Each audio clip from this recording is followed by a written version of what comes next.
Hello everyone, it's Shakes. Today I'm going to be showing you guys how to get better at surfing in CSGO. Now surfing is one of the most entertaining and enjoyable things you can do in CSGO outside of the base game, but if you aren't very good at surfing then it might not be as enjoyable as you'd like it. So yeah, this video is going to help you learn how to get better at surfing. If you aren't very good, if you've never done it before, if you just want to get into it, then this video is going to be for you. And I'm not a god at surfing. I've came pretty close to beating a record for one of the more popular maps, but overall I'd say I'm definitely good enough to be able to show newer players or not as skillful players how to get better and how to just become way better at surfing. So the first thing you're going to have to understand to become good at surfing is air strafing. Now, I've talked about air strafing before in my other CSGO videos because it's a very important concept just to understand overall in CSGO for B-hopping and various other things, but the gist of it, if you want to go very, very simple, is you can't click W or S while you're in the air. You can only click A and D, which is your left and right keys, and try to make sure that you're aiming wherever you want to, move. So if I want to move right, then I'm going to aim right, and I'm also going to click D. So if I jump, then that's how you move right. If I just click W when I'm in the air, it's not going to make me move that way. So that's pretty much how you do it. You can also do the same thing for left, and if you want to change direction mid-air, then you're just going to want to click left and then right, and make sure your mouse is following that way. So that's pretty much a very, very basic explanation of air strafing. You can look it up if you want to understand it more. It's a pretty important concept if you want to get really good at CSGO, but that should be a good enough explanation for those of you who want to get good at surfing. So yeah, that's pretty much all you have to know before we actually get into it. Also, if you could subscribe, that'd be nice. The YouTube algorithm has finally acknowledged that I'm not a total waste of space on the platform, so it's finally recommending me. So if you could subscribe, that would be nice. But yeah, let's just jump right into it. So the first thing you're going to want to do once you get on the track is make sure that your aim, which is, your crosshair, is kind of parallel with where you're going. So if you're going straight, try to make sure that it's going straight, and also you're pressing against the actual track or the slider, wherever you want to call it. So for example, if I'm on the left side, I'm going to want to click D, so I'm pressing hard against it. If I'm on the right side, then I'm going to want to click A, so I'm pressing hard against it, increasing the friction so you can keep your speed. So yeah, once I jump down, I'm going to want to click D, so I'm going to keep my speed up, and that's what I'm going to repeat every time I get on one of these. So pretty much for all of the straightaways, you're just going to want to kind of stay forward and hold D. But if I keep doing that on a curve, as you can see, it's not going to be good for me. You're going to have to change it up a little bit. But before we get into curves, you're going to want to understand what to do at these little spaces. You're going to want to try to be as parallel as possible to the next slide. So try to make sure that you're not hitting it hard like this. Like if I hit it hard like that, I'm losing a lot of my speed.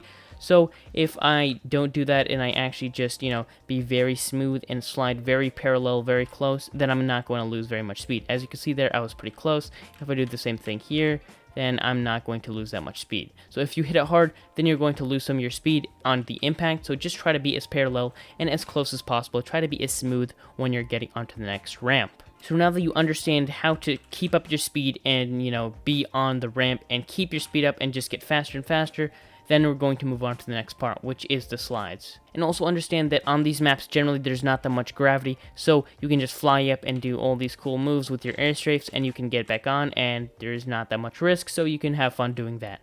So the next thing you're going to want to understand is how to control these slides, and it's not that complex. If it's turning left, then you're going to want to click left, just go along with it.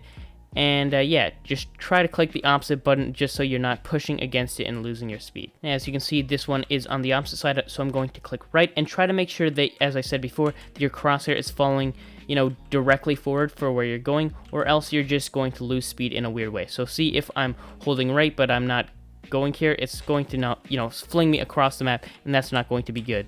So pretty much thus far, you understand that when you're going on a straightaway, try to press against it so you're keeping up the friction, keeping up your speed, and then when you're going on one of the, the turny thingies, turns, that's what a turny thingy is, then you're clicking the opposite direction and moving your mouse so you're, kind of following where you are. To just move your mouse, your crosshair, to directly where your body is moving so you're not going to be losing any speed. And also a pretty important tip, if you want to get some extra speed at the end, if you don't think you're going to make it to the next part, instead of just following the normal way, you can kind of flick up, and then you're going to get a lot of extra lateral speed, or vertical speed. Lateral, sound the same thing. So pretty much if I didn't think I was going to make this, I could just flick up, and then you're going to get a lot of vertical speed to help you get to the next part. So that's pretty important when there's bigger jumps like here. If I don't think I'm going to make it, I could just flick up, and that's going to give me a little bit extra speed. Try to do it in moderation so all your speed doesn't go vertically and you just fly directly up like that. You want to make sure that you're kind of getting a nice balance so you can get, how high you want it to be. So you can kind of control exactly how far and how high you want to go. So obviously I didn't have enough speed overall, so sometimes you're just not going to have enough speed to make the jump no matter what, so that's okay. Generally, the name of the game is just trying to conserve your speed as much as possible, so trying to be as smooth as possible when you come onto these, clicking the opposite direction, and just following it, and just try to stay as smooth, be as parallel as possible, so you can keep up your speed, and that's just going to allow you to, keep up your speed for harder parts where it's not as easy to get to the next part. And yeah, that's pretty much all the basics that you're going to learn here today. Try to figure out what you enjoy doing the most. Some people like to just, fly on the middle part and just b-hop on this because, most of these servers have auto b-hop. So you could do that if you enjoy it. And yeah, that's pretty much the end of, all the basics that I'm going to go over today. If you implement all of these tips into your surfing game, then I guarantee you're going to get better. And, pretty much if you don't quite understand something, just jump in. You're going to pretty much get the gist of it pretty quickly. And yeah, that's pretty much how you do it. Try to figure out what you enjoy doing the most. As you can see, I just b-hopped. A lot of people just like trying to b-hop the entire thing.